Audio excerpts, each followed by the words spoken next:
Hello, hello, my friends. AmyR here with Prairie Paper and Ink. Welcome back to my face. I'm a card making space. And a testament to all things large floral. I do love my large floral wafer dies and stamp sets. They're just... And Altenew does some of the absolute biggest, in fact, the biggest floral stamps. They don't have very many, but every once in a while they release a set that is ginormous. This one is bigger than my head. It's huge. Absolutely enormous. Love. This is the Flourishing Bouquet set. This is one of their anniversary sets. And yeah, this one ginormous stamp easily works for 4 cards because it's the size of 4 A2 cards. I will say the caveat with a set like this, you need a large stamp positioner in order to use it. I will also show what might work. This stamp is literally too big to fit inside the original Stampwheel. It will not fit inside an original Misty. You either are going to need the Stampwheel 2.0, the Memory Misty, the big one, or I kind of like show this in the edited portion of the video. Let me pull one of these out. If you have a die cut machine with large plates, so like the Anna Griffin Empress or the like Spellbinders Platinum, because that one has large plates. I'm talking like bigger than your average. Like this is a standard size die cut plate, which is roughly 8.5 by 7 inches roughly. Even this is not big enough. It's hard to see on camera, but it's the actual stamp image is bigger than that plate. But if you have large die plates, so this is the big, huge, the big Anna Griffin Empress plate, and then Platinum 6 and maybe other die cut machines, if they have those, you know, those really big plates, you could use this. Stick your stamp to it and stamp with it. So, options, you know. I think I've mentioned, because I did a video, I'll have to pull it. It was over a year ago with another big set by Altenew. And I think I mentioned in that one where you could lay the stamp face up, kind of like how I use background stamps.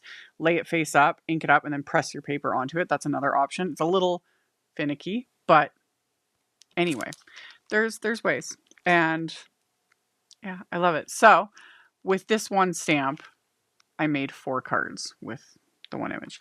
And this one does have a coordinating stencil set, so I did stencil layering. I even used some of Altenew's Shimmer relief paste. So pretty, so sparkly. And splatter, of course. So, as always, I will have links to everything I used in the description box below the video. My links are affiliate links. That just means that if you click on one of my links and end up placing an order, I do get a little kickback from that at no extra cost to you. That is what helps pay the bills, keeps the lights on, enables me to keep bringing out content. And that's enough for all my chattering. Let's get into actually making these cards. So this is the Flourishing Bouquet anniversary set from Altenew. Enormous. Absolutely enormous. I love it. So I'm going to stamp this onto a piece of 8.5 by 11 smooth white cardstock. So I ended up taking out the grip mat out of my Stampwheel 2.0 and I put the big grip mat in there. This was unnecessary. When I was doing this, I was completely overthinking it because I filmed that intro later after doing all of this, and that's, you know, figured out like I could have used my die plate. Like there's so many options, but I was overthinking. So welcome to that. Anyway, I've got this piece of smooth white cardstock and I put that larger grip mat in there. Again, wasn't necessary. And then this great big stamp. And my thinking was I kind of wanted to center this stamp on this cardstock because my plan was to cut it down for my card fronts. And again, I was overthinking it. I could have just stamped it, just onto this cardstock. It didn't need to be perfectly centered because I was going to trim it down anyway. This is what I'm trying to like explain. So yeah, it would totally fit on one of the big die cutting plates, or another option, like I've said, and I've shown that in other videos, like how I use background stamps, is if I didn't have the die plates or the Stampwheel 2.0, the Big Misty, etc., I would have just had this face up on my desk and then inked it up and then pressed my cardstock into it. I've done it with background stamps. It works with this too. So for me, because I'm going to use Altenew's Obsidian Pigment Ink, and for me and this cardstock, I need to heat emboss this because otherwise, like, this ink just smears. It's the same thing with my VersaFine Claire Nocturne ink. It'll smear on this cardstock. So I used my anti-static powder tool. I inked up the stamp with the Obsidian ink, and I'm going to stamp it more than once because I wasn't really paying attention and wanted to make sure I got everything stamped.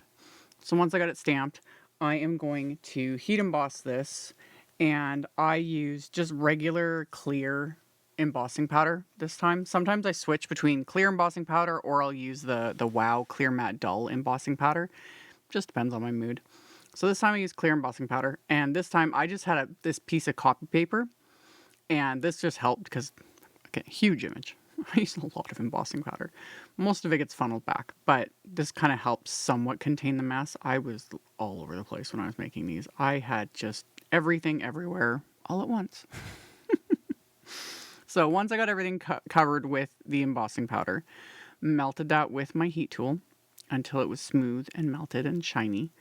And yeah, like, look at this thing. It is ridiculous and I love it. So there's a layering stencil set for this big old stamp. And again, love it. This is another one though where it's like, oh man, to stamp this onto watercolor paper and watercolor it, like you could do, and then frame it.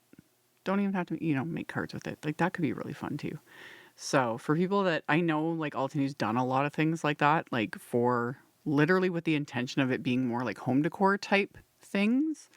And I don't know, I really like that concept of kind of melding our card making tools and things into more like sort of home decor. Do I do any of that kind of stuff? No, personally.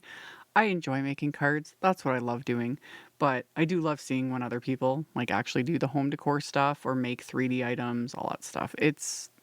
I love it. Anywho, back to the stenciling. So, stencil set also enormous, obviously.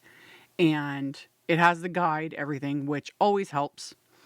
I decided rather than just do like one color per stencil, basically, it does show pretty clearly what part is like florals, what openings are like the greenery-ish. But instead of doing solid color, I did like this gradient blend. So I was really in like a vintage sort of mood when I was doing this. So for all of the florals, I'm using the Blushberry Bliss quad, starting with my lightest to my darkest. So strawberry to dusty pink to blush rose to raspberry sunset, which is my darkest shade. And I would just blend on the lightest color over all the floral openings. And then I would keep bringing in each darker shade, keeping that more towards like the base of each petal within reason. Because sometimes it's a little hard to tell when you're stenciling, like what is what, but within reason. And then when I was done, like once I had all that color, I went in with just butternut, like just this nice yellow color. And I kept that towards just the very, tips of the petals. And then for the greenery, I went with browns. So I used the coffee break quad, and I did the same thing with the browns. I went from lightest to darkest on each opening, just building up that color and then keeping the darkest shade towards like the base of the leaves and the like swirly greenery bits, whatever they're supposed to be called, and just continuing to work my way through. super sped this up in editing. To do this entire thing, doing it with all of these colors and doing this gradient, this did take me a decent chunk of time. It wasn't forever. And normally I say this, I do not time myself. I try not to get into that mindset, like worrying about like how long this took. Like this card took exactly, 3 hours to make, whatever it is. The only times I ever even know is because I'm filming, and sometimes I'll see a timestamp, So with this one, it took about 45 minutes to stencil all this, which really not bad, because I did these gradients. I was using a bunch of inks, and I get 4 card fronts out of this. So I'm quite happy with the time spent, and it was like relaxing. Like even though I was filming, because I was just following the stencil, I was in this like process. I was zoned right out. I think I had a TV show on or something, music, whatever, and just it was fun. It was fun. So once it was stenciled, then you got to chop it up, and it's okay. But I just cut it in half again, and there we go. So did that. And then I do trim these down even more. Like I said, I decided to trim them down. I think I ended up knocking another like 1/4 inch off each side so that all of these panels end up being 3 3/4 by 5 inches. So that way my card bases will frame them up a bit. And then I took sentiments from the set, because not only does the set have the great big enormous floral stamp, but they tucked in like a ton of sentiments, which is something I kind of really love with the Altenew sets. Is there's a lot of sentiments and phrases, which you guys know for me I love, because then I can use like sentiments on the outside, different phrases and whatnot on the inside. Win-win. And I stamped them with just that same Obsidian Pigment Ink. I oopsed on that one, and it was just dumb luck that I was able to line it up and stamp it right on top. It's another reason why I love clear stamps. But yeah, that was dumb luck. It's not very often that happens. Usually if I try to stamp it a second time to fix what I didn't ink up properly or stamp properly, I usually end up having to like stamp it on a separate piece of cardstock, trim it out, die cut it, whatever, adhere on top. But it worked this time, but it doesn't happen very often. I did, when I stamped the sentiments though, my entire plan was to have these oriented the way the stamp was, if that makes sense, like each card, so they could all kind of line up together, because I had an idea in my head of how I would take the photos and all of this. When I stamped the sentiments, I was not paying attention, and I just stamped them where I thought they would fit. So I end up like completely mixing up like the orientation. Is it the end of the world?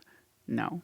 I just thought I would mention that because I was like, oh, this looks so cute in the finished photos to have like, all 4 cards lined up and then you can see the finished image. But I'm sure other makers will do that and won't be as like ridiculous as I am. So whatever. Anyway, like it's not the end of the world. So the other thing I did is this is the Mayan Gold Shimmer Relief Paste. I've shown this in other videos. I really like this paste. It's got a shimmer to it, like a sparkle to it that doesn't often show up very well in videos and in photos. And another thing I really like about it is like I'm just using this tiny little blending foam and applying it around all of the edges, and then I'm purposely kind of messily applying it as well, just kind of rubbing it onto these backgrounds, and then you just let it air dry, which doesn't take long. And then I rinse out that little foam. This does clean up with water, and when I rinse out the foam, it all comes out. And I have one dedicated foam for my shimmer relief paste, and so far it's been fine. I've rinsed it out multiple times now, and the foam isn't hard or anything. It's got like sparkly bits in it, so I know it's my shimmer relief foam. But yeah, I just as soon as I'm done with it, clean it out with water, and it's good to go. So I let all those backgrounds dry. And then my card bases are A2 panels, and they're cream cardstock. And this was also part of my plan, was I was going to stamp this big old stamp, and then everything was going to, line up. And by this point, though, I kind of just gave up on that, because I was like, that's when I fully realized that I didn't have the card front images lined up the way they were supposed to be. So I was like, honestly, I told myself, I was like, stop being so particular. it's gorgeous regardless. Like, the image is gorgeous, and I highly doubt any recipient of these cards is going to be like, oh my gosh, you didn't line up like the inside image with the card front, you know? So I just folded all the cards inside out and then put a little piece of tape just to like hold them like closed, stuck them in the stamp wheel, and then stamped the big, huge floral. And I used the second lightest shade of the ink. So that was Dusty Pink ink. I was stamping onto the insides of all of these. So just kind of lined it up and then just inked it up and stamped it. And then when I go to adhere all of the card fronts to the card bases, I kind of sort of matched up like the similar areas. But like I said, I just made myself stop worrying and overthinking it. It doesn't matter. It looks pretty regardless. So because I kept these cards pretty clean and simple, really, I used Altenew's foam tape. This is one of the newer one, the 1/16 of an inch thick foam tape in the 1 inch wide width. Love. I've ordered a second roll of this because I love it. I love the 1 inch width. So quick and easy. And the 1/16 of an inch thickness, that's what I would call your standard foam tape thickness. Just FYI. There's another one that Altenew has that I think is the 1/8 of an inch. That stuff is really thick. So if you like a lot of depth, or if you're making shaker cards, that's the one you want, is the 1/8 of an inch thick. But the 1/16 of an inch is like your standard foam tape thickness for dimension. So after I had applied the foam tape and stuck these to the card bases, I stuck them in my splat box. I used the sentiment stamps to mask off the sentiments so that I don't get splatter on them. And then I used Altenew's black gouache. Just a bit. I didn't add a ton of splatter, but it helps because I did manage here and there. I had got, a little smudge of ink where I didn't want it, that sort of a thing. And the splatter always makes it so that you don't notice it. So always win. Plus, you guys know I love splatter. So splattered all these with the black gouache. And then I stamped the insides of the cards. I didn't show that on camera because I think I had forgot to film it. But I stamped the insides with some of the sentiments from that stamp set. And I stamped that with the Obsidian Pigment Ink. And that finished off these cards. So I've got this like sort of vintage color combo and the shine from that Shimmer relief paste. Huge florals. 4 cards out of 1 image. I really enjoyed this. I hope you guys did as well. And as always, thank you all so much for hanging out with me, for thumbs upping and commenting. It helps a ton. I very much appreciate it. Subscribe if you haven't. I would love to have you. Links to everything are in the description box below. And I will see you all very soon in the next video. Bye. Thank you so much to my amazing Patreon supporters. For anyone that might be interested in joining my Patreon community and supporting me, the link to my Patreon is in the description box below the video. For everyone else, as always, thank you all so much for taking the time to watch my videos, for thumbs upping, commenting, subscribe if you haven't, I'd love to have you. And here's a couple other videos for you to check out in case you missed them. Bye!